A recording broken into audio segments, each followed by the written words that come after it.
When we picture Washington, D.C. today, we see white marble and a sense of permanent power, a fortress that has stood for ages. Step back to August of 1814, and those monuments vanish. In their place sits a raw, unfinished frontier town, carved out of a sweltering, mosquito-ridden swamp. This map shows the original L'Enfant plan, an orderly grid of grand avenues. But notice the blank spaces along the Potomac. In 1814, those avenues were actually unpaved dirt paths, choked with deep, muddy trenches, tree stumps, and roaming livestock. The physical state of this unfinished city reflected the condition of the young American Republic itself, fragile, unproven, and entirely exposed to the world. President James Madison led this precarious government. He was a brilliant intellectual, widely respected as the father of the Constitution. But a sharp intellect offered little protection against an immediate military crisis. Madison was steering a struggling nation through the War of 1812, a brutal conflict with Great Britain over territorial expansion. In August, that conflict arrived at the city limits. A highly disciplined force of British redcoats easily routed the American militia stationed just miles away. Those muddy avenues were suddenly wide open. Thousands of enemy troops were marching toward the president's home without facing any further resistance.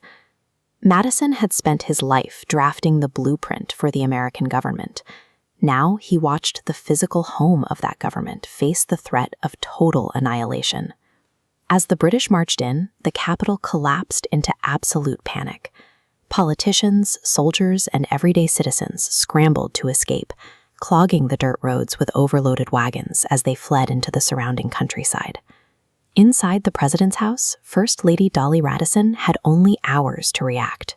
She frantically ordered staff to pack up national treasures, loading them onto a cart just before the enemy arrived. The government vacated the premises, and the military scattered. The capital was left as a defenseless ghost town, awaiting its executioners. The British soldiers had no orders to hold or occupy the territory.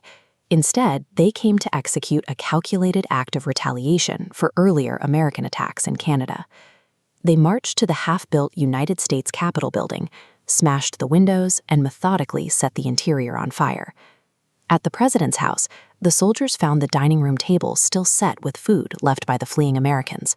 They ate the dinner, then put torches to the mansion. Massive flames erupted through the shattered windows, rapidly consuming the wooden interiors and scorching the exterior sandstone walls pitch black. With the sky glowing a violent orange and the heart of the government reduced to cinders, the American democratic experiment appeared to have failed. But the very next afternoon, a bizarre environmental anomaly interrupted the destruction. Historians often call this event a deus ex machina, a Latin term for a completely unexpected power saving a truly hopeless situation.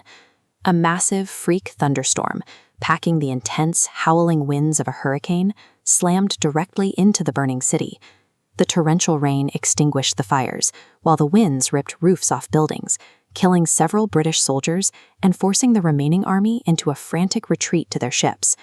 After every human strategy had failed, the American capital was saved by sheer, unpredictable meteorological luck.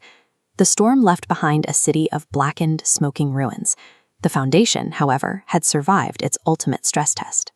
Madison returned, and the young nation began the painstaking process of rebuilding from the ashes. Those scorched stone walls were repaired and painted over, eventually becoming the pristine monuments that command the skyline today. Choosing to rebuild on these exact foundations ended years of debate over moving the capital elsewhere. By staying, the government transformed these charred ruins into a permanent commitment to the city's future. History has left us thousands of these moments waiting to be uncovered. Subscribe to the channel and let us know in the comments which city or era you'd like us to excavate next. As always, we'll see you in the past.